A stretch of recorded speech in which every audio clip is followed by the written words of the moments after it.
إن الحمد لله نحمده ونستعينه ونستغفره ونتوب إليه وأشهد أن لا إله إلا الله وحده لا شريك له وأشهد أن محمدا عبده ورسوله صفيه وخليله خيرته من خلقه وأمينه على وحيه ثم الصلاة والسلام عليه وعلى آله وأصحابه ومن تمسك بسنته إلى اللقاء.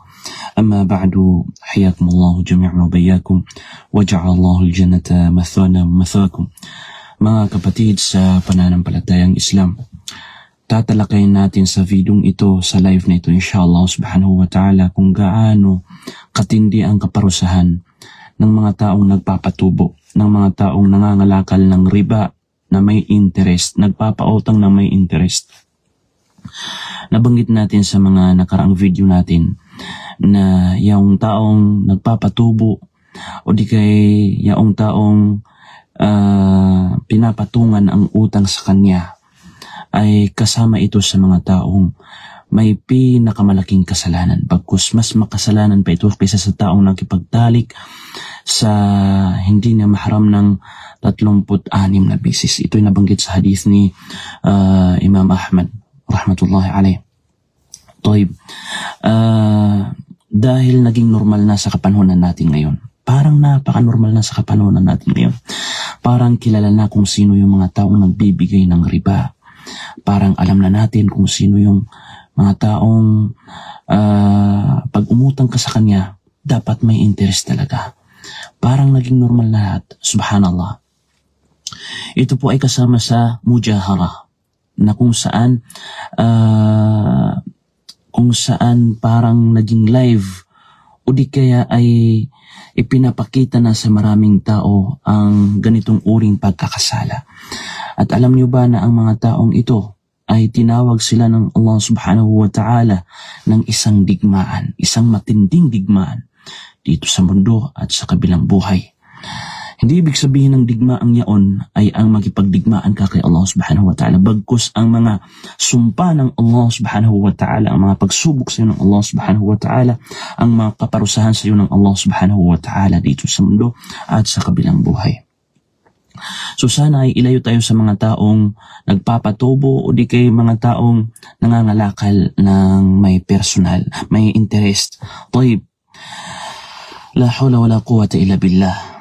Mga kapatid sa pananampalatayang Islam, sinabi ng Allah subhanahu wa ta'ala sa kanyang banal na Quran, magiging kalagayan ito ng isang taong nagpapatubo, isang taong umuutang na may interest. Lalo na sa kapanahunan ngayon, naging normal sa mga tao na tila baga nag-uunahan pa sila sa mga torko, nag-uunahan pa sila sa mga Bombay na nagpapautang. Sinabi ng Allah subhanahu wa ta'ala sa kanyang Quran, sa Suratul Baqarah, aya 275, الذين يأكلون الربا لا يقومون إلا كما يقوم الذي يتخبطه الشيطان من المس ذلك بأنهم قالوا إنما البيع مثل الربا وأحل الله البيع وحرم الربا. Ito yung mga tao na nagpapatubo o di kay nangangalakal ng riba sa kabilang buhay. Pag sila ay tatayo na sa kanilang mga libingan, subhanallah, pag sila ay tatayo na sa kanilang mga libingan, para silang sinadiban ng demonyo. Hindi sila makatayo ng maayos. Hindi sila makapaglakad ng maayos. Para silang nababaliw. Para silang nasisiraan ng ulo. Nasisiraan ng bait. Para silang, para silang sinasaniban ng syaitan. A'udhu billah. Ito yung magiging unang katayuan ng mga tao sa pagkabuhay nilang muli sa araw ng paghuhukom. Mga walang magawang matino, walang masabing matino. Subhanallah. Alladhina ya'kuluna riba, at yaong mga taong kumakain ng riba, kasama na rito yung nagpapautang ng riba at yung umuutang ng riba, yung may interest. La yaqumuna illa kama yaqumu alladhi yatakhabbathu ash-shaytanu min al-mas.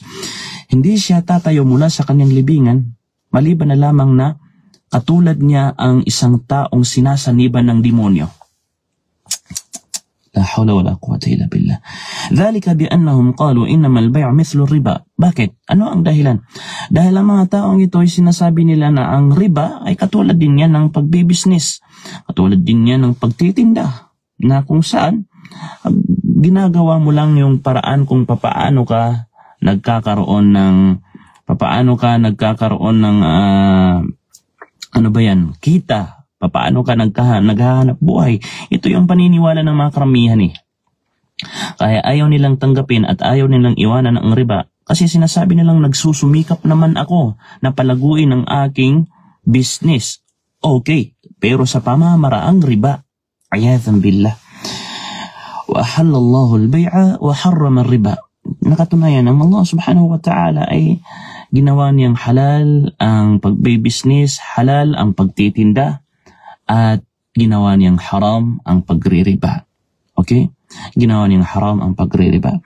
Sinabi pa ng Allah subhanahu wa ta'ala, wa qala ta'ala, Ya ayyuhalladhina amanu ittaqullaha wadharu ma baqiya min ar-riba in kuntum mu'minin. O kayong naniniwala kay Allah subhanahu wa ta'ala, sinusunod ninyo ang kanyang sugo. Katakutan ninyo ang Allah at huwag ninyong galawin ang anumang natira mula sa kapital na inyong kinita sa riba. Okay, so may kinita kang riba, huwag ninyong galawin ito, bagkus ibigay ito sa mga nagpapatayo ng mga CR. Sinabi pa ng ating mga ulama na ang yaman na mula sa riba na gagawin mong sadaka, hindi mo pwedeng ibigay sa pinapatayo ng masjid. Bagkus doon mo ibibigay sa pinapatayong CR. Kasi madumi ito eh. Hindi ito malinis na yaman. Subhanallah. Sinabi pa ng Allah subhanahu wa ta'ala na karugtong ng ayah, kung kayo ay talagang naniniwala, in kuntum mu'minin, kung kayo ay talagang naniniwala kay Allah subhanahu wa ta'ala, kung talagang kayo ay may pananampalataya kay Allah subhanahu wa ta'ala, may takot kay Allah, kung talagang kayo ay totoong mga Muslim, iwanan nyo ang bagay na ito. فَإِنْ لَمْ تَفْعَلُوا, kasi pag hindi nyo ginawa, pag hindi nyo iniwan, pag hindi nyo tinalikuran ang bagay na ito, pag hindi nyo itinigil ang bagay na ito, فَأَذَنُوا بِحَرْبٍ مِّنَ اللَّهِ وَرَسُولِهِ, tiyakin ninyo ang pagkikipaglaban ng Allah at ang kanyang sugo sa inyo. Tiyakin ninyo ang digmaan na mula kay Allah subhanahu wa ta'ala at sa kanyang sugo. Subhanallah. So tinawag niya ng digmaan ang lahat ng mga taong nagpapatubo, nagkakaroon ng interes ang mga pautang nila. Pinapatungan ang kanilang mga utang. Subhanallah. La hawla wala quwwata illa billah. So ito lang yung may kasalanan na nabanggit sa Quran, fa'adhanu biharbin min Allah, na talagang tinawag sila ng Allah subhanahu wa ta'ala ng isang matinding digmaan. Pero ang ibig sabihin talaga nito ay yaong mga parusa sa iyo ng Allah subhanahu wa ta'ala dito sa mundo at sa kabilang buhay. Kung ikaw ay hindi magtatawbah. Wa in tubtum, maliban na lamang kung kayo ay magtatawbah. Pero kung kayo ay hindi magtatawbah, magpapatuloy ang digmaan ninyo.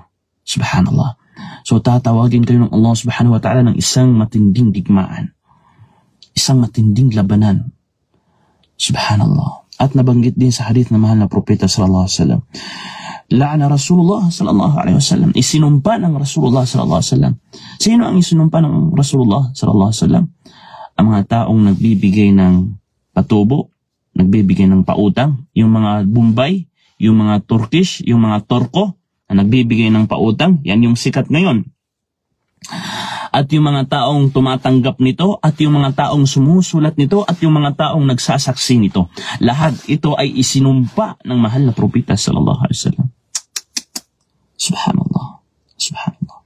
Nabanggit din sa hadith na mahal na propeta sallallahu alaihi wasallam na ang magiging kalagayan ng isang taong nagpapatubo, nangangalakal ng riba, gumagawa ng riba, ang magiging kalagayan niya sa libingan, na nabanggit ni Ibn Qayyim rahimahullah ta'ala sa kanyang kitab na Ruh, ay lulubo ang kanyang tiyan na kasing tulad, kasing laki ng mga bahay.